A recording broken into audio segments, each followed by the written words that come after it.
we go. Awesome, Nav. So what would you say right now is the biggest bottleneck in your business? The biggest bottleneck right now would be marketing. Marketing? Is it that you have too many leads or not enough leads? Um, Actually, some kind of to somehow get an assistant to help me do the calls, Okay, so kind of like you're looking for follow like up. a say. What's Right. that? I'm just gonna close the door here.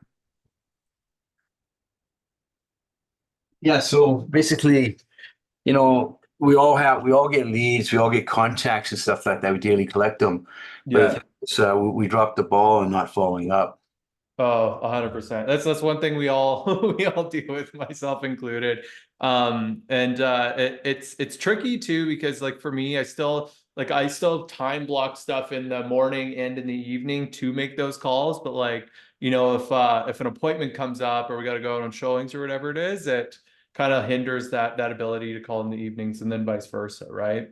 But yeah, like an inside sales agent is really, really solid. Fernanda is my ISA. She's an absolute rock star.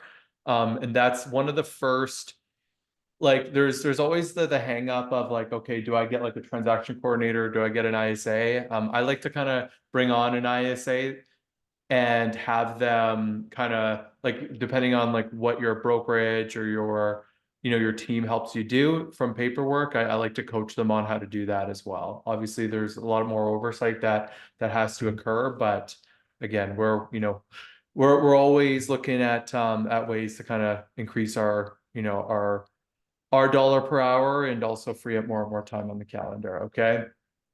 So we will get into our training here for today. So today is going to be a little bit broad, and then we're going to get a little bit more granular on the Thursday calls to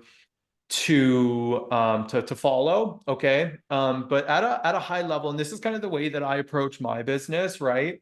So our time is our most valuable asset, right? And we have to protect it at all costs. And the more that we grow personally and professionally, the more valuable our time becomes because there's more that's demanded from us. There's more work that we need to do, and there's more problems that we have to solve. And there's really only so much time in the day.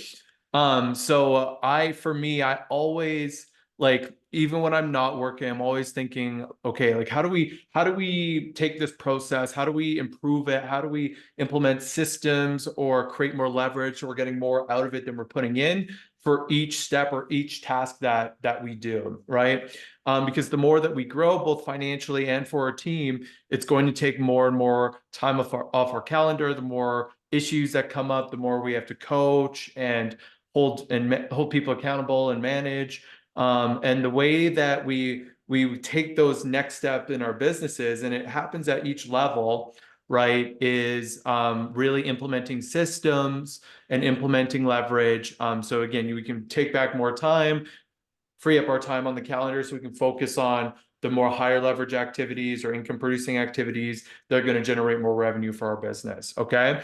Um, so one thing that I learned from one of my mentors is something that we call the dollar per hour, right? And this is like really, really the key like foundation of all of the decisions that we make, where we allocate our time and our focus within our business. Okay.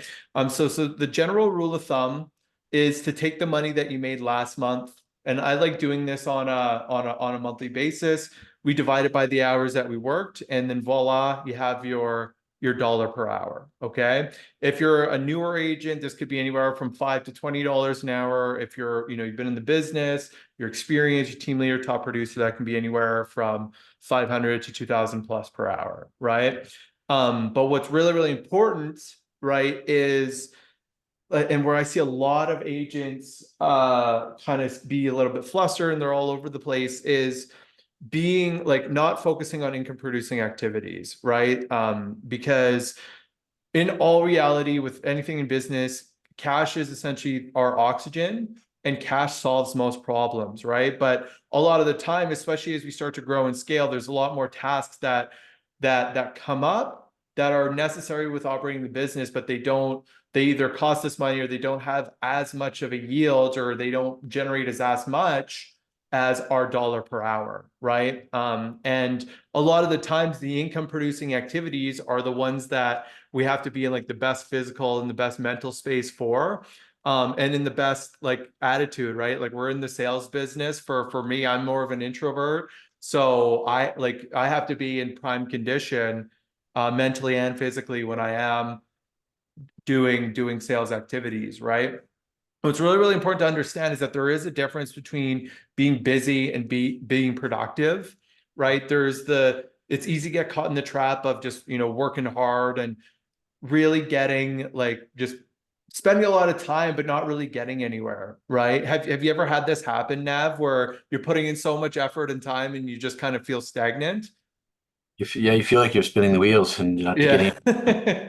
Yeah, so have I. Like it happens to all of us, right? And that's why like what I do when I do in those situations, usually it's an accumulation of a few things, right? Usually I evaluate where I'm at like mentally and physically first, because usually when I hit those stagnant times, it's like I usually have stopped my production on the income producing activities, and usually that is a stem from my mental and physical state, because I'm a huge advocate of like the success and the failure within your business is determined on the actions that you set, and then the actions that you set or the decisions that you make are a sole reflection of your energy, and then your energy is determined by your physical and mental state, right? So if I'm not in a good physical or mental state, I'm probably not doing the hard activities that I need to do that are ultimately going to have the highest yield within my business. So I first evaluate where I'm at physically and mentally. I start going back to the gym, like I take time to journal and do all that stuff. And always when that happens, I start getting into a better headspace so I can focus on the higher leverage activities or the move the needle activities. Okay.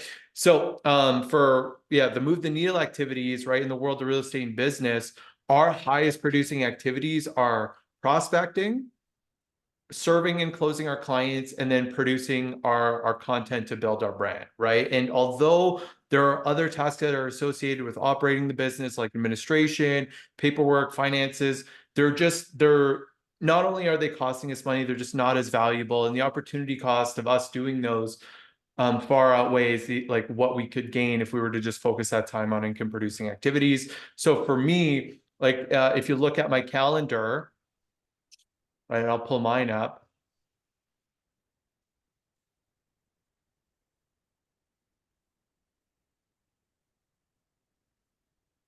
A little slow this morning. Okay, we'll come back to that.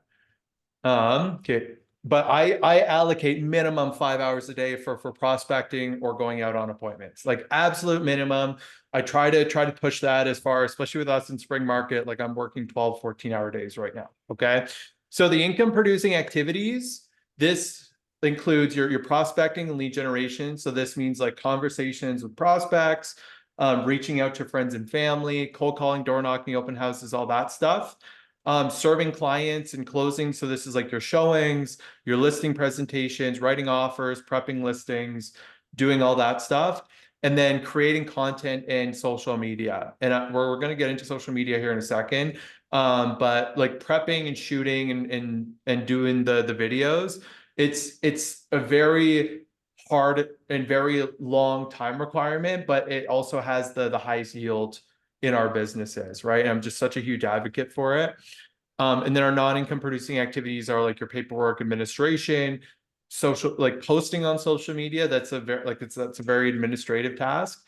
And then like our finances, accounting, paperwork, stuff like that. Okay. And although like all this stuff still needs to get done for the business to move forward, not all these tasks or some of these tasks will cost you more money, either in the form of your finances or your time. And some will make you money. And these are your income producing, sales focused, client focused activities. Okay. So now understanding what our dollar per hour is, we want to audit what our time throughout the day is spent on, right? So if we're spending less than 4 hours on income producing activities, the way that you can immediately double your income is by doubling the amount of time that you're spending on income producing activities. So if you're spending if you're getting one deal a month and you're spending 2 hours a day on prospecting, if you go to 8 hours, you can expect to get 4, right? It's just a numbers game at that point. Um, but the question now becomes like, especially at a higher level, how do I free up more time on my calendar so I can allocate that time to the activities that are going to produce more revenue? Because at each step, the more that you produce, the more time that is going to be pulled off of your calendar due to some of these non-income producing activities. So we have to kind of create systems around it and SOPs and all that fun stuff to get some of that time back on our calendar so we can again move and allocate our focus to those income producing activities. And the higher that we get and each step that we take up in our business, there ends up becoming more and more of a point of diminishing returns, because at like the third level or fourth level, you're managing like department heads or like your top producers or team leaders, and it gets more and more tricky and more time intensive the higher that you get up.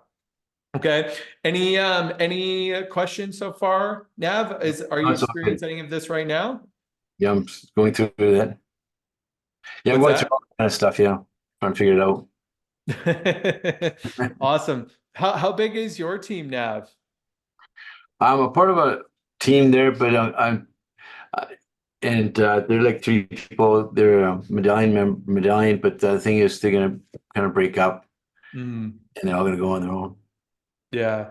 Okay, so do you have like any like an assistant or an ISA, or is it just are you the one man show right now? I'm the one man show, but I have other colleagues they'll participate in helping. But then Yeah. it'd be an income split of 50-50. Got it. Okay. Yeah. So, and how much are you producing on a monthly basis? The last these 3 months we've taken off, but I was we do like 10 deals a year, And uh, does you? Okay. 10 ends, and but the last few months because of family tragedy, I took some time off.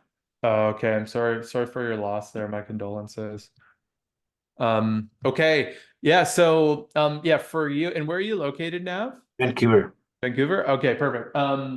Yeah, so like the good part with you is like your average commission's a lot higher than most of the country. So and for you, like I wouldn't even start looking at, well, I guess it depends on your lead volume, right? But yeah, for me, you want to probably start looking at getting like an assistant or an ISA at like the 1 to 2 deal per month mark. Like that's where you're immediately going to have start getting some yield, right? So let's go into the 4 pillars of leverage, right? Because as we start to grow our business, it becomes more and more important, right, to implement systems, to implement leverage, because if we don't, that's when things just fall apart, right? So there's this four pillars of what we can utilize and implement leverage on. And what essentially what leverage is just getting more output for what we put in. Okay. So money, like I mentioned, cash solves most problems, right? And we can invest our capital in the other areas of our business and the other pillars of leverage to create more time on our calendar, to free up more time to focus on income producing activities. Okay. For me, I'm such a huge advocate on media. This is why we're like quadrupling down on our content production, is because of the yield and the output on media. And it's just because like media builds brand, and brand is your biggest asset. Okay. And this is why people with the biggest brands like Kendall Jenner or The Rock or Logan Paul, if you love them or hate them, they can launch any product like with Logan Paul in Prime, or The Rock with his tequila, and Kendall Jenner with her makeup, and just make hundreds of millions and billions of dollars, right? And the reason is because they built such a brand, and they have so many eyeballs on them, so many followers. And it's so true that the more eyeballs you have on you, the more money you make. It's just a fact, and everything supports that statement. And we can garnish people's attention easier than ever, right? You can literally put yourself and your brand and your message into the palm of other people's hands by using social media and video content. Okay. In social media, it is the highest form of ROI, or sorry, it's the highest ROI form of prospecting for your business, and nothing else even comes close, right? It's such an effective tool because you essentially create it once, and like especially if you're doing like a long form piece of content, you put it out there, and then it's out there marketing for you, prospecting for you, and booking appointments for you forever. And what's more important is a lot of these platforms like TikTok, YouTube, Instagram, they reward consistency. So not only are you building these compounding assets, but they're continuing to grow and push your brand in front of more and more people, the more consistent that you are, right? And additionally, instead of doing like one-to-one prospecting, which would be like your open houses, door knocking, cold calling, stuff like that, you're prospecting one-to-many. So like even for me, like I've had videos that get in front of tens and hundreds of thousands of people, right? And it's just because I spent the couple hours of creating that video and putting in that time and effort. And no matter how many calls you make or how many doors you knock, it is impossible to get in front of 10,000, 20,000, 100,000 people in a couple of hours, right? And that's the way that you have to approach it. And if you aren't incorporated on social media right now and you don't have video content in your business, you are at a massive disadvantage. Okay. And I mean that like by every sense of the word, like with all these new age realtors, entrepreneurs, with AI and all this fun stuff, like the whole market, not just real estate, but like everything, it's all trending towards social media and video. Okay. So in terms of media, some examples are video content, social media, television, and radio, if you're a little bit older, right? Um, the third pillar is like software, right? Code and software. And now in today's day and age, it's becoming more and more robust than ever. All these platforms are constantly innovating and striving to be better. And now with the adaptation of artificial intelligence, it's never been easier to automate and optimize different areas within your business and buy back more time, right? So some examples of this are like CRMs, ChatGPT, and then you have like your designer software like Canva. And um, and then the fourth pillar is people. So for you, this is kind of like what you're looking at, right? And although incorporating more people in your business is the most complex form of systems and leverage that you can adopt to get back more time, it can also be the most rewarding, right? I've hired and fired a fair share of my own employees. If you hire an A player to your team, someone that is just they're a go-getter, they think on their own, and they just do they get their stuff done, it can truly have a monumental impact on the trajectory of your business. But if you hire like a C player or a D player and someone that is toxic, they complain, they don't get their stuff done, they always have to be told to do, and you constantly have to manage them, it can be catastrophic to your business and to your culture, right? So one thing that I've learned after hiring and firing close to 30 employees now is you want to be aggressive and selective of who we bring on to help us on our mission. And you can do that by adopting a multiple interview process, doing your reference checks, social media checks, stuff like that.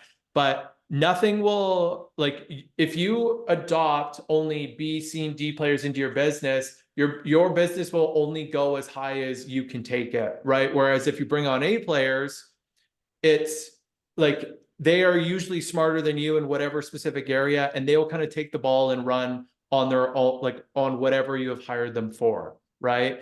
And when you have someone that is leading the growth of their specific area of the business, and they don't have to constantly ask questions, they don't have to be managed, and they can kind of take it and run with it, like that's where your monumental gains start to happen, right? But with that, there's also other employees that you bring on, more administrative, more volume-based employees, to help kind of supplement, different tasks within your business. And those are like your VAs and your transaction coordinators, like your video editors and social media managers for operating your media. your inside sales agents, which are really good for making dials and being that first point of contact for your business. And then as you start to grow and as you're producing more and more sales, that's where you start looking to recruitment of like different real estate agents and stuff like that. Okay. So now in terms of like when is the right time to implement a system or a form of leverage? And it's really simple. It becomes time to implement a system or a person around an activity when the opportunity cost of you not performing your income producing activities or your dollar per hour outweighs the cost to create like to perform that task, right? So just as an example, if my dollar per hour is $300, but I can have someone do my bookkeeping for $15 an hour, right? Or I can have a software that takes care of that, then it makes more sense to offload that and create that system around it. Whereas if we're bottlenecked on volume, which it sounds like you are, Nav, if you're bottlenecked on a volume of a specific task, right? And you could have someone like double, triple, quadruple that volume for a fraction of your dollar per hour, using people, using the code and software or media, then it's time to create a system around it. Okay. But what I want for you to do is to really analyze, okay, what is my dollar per hour?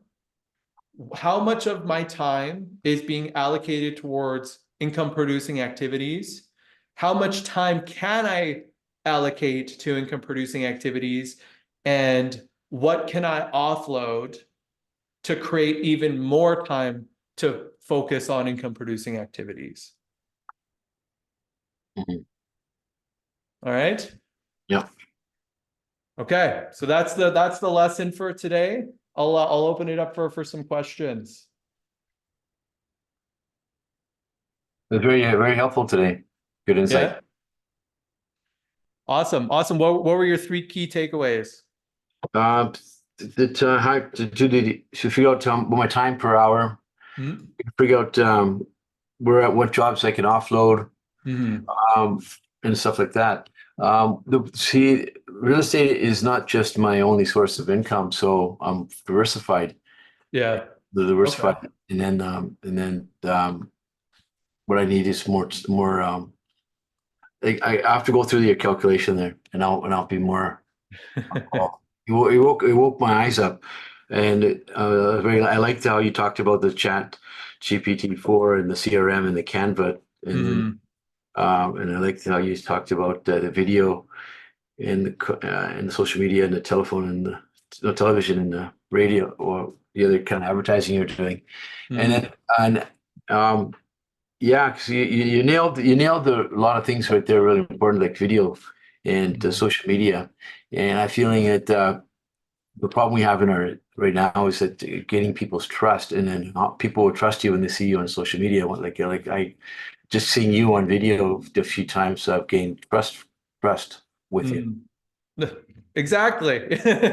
Point proven right there. Yeah, no, like a large reason we're doing agent school now is like the whole mission behind what we're doing at the like agent school and the agent initiative is to be the #1 platform for real estate education and really help bridging that gap, because there's a huge gap with real estate agents and education and getting them to a point that they're producing. There's a reason why 80% of agents fail, right?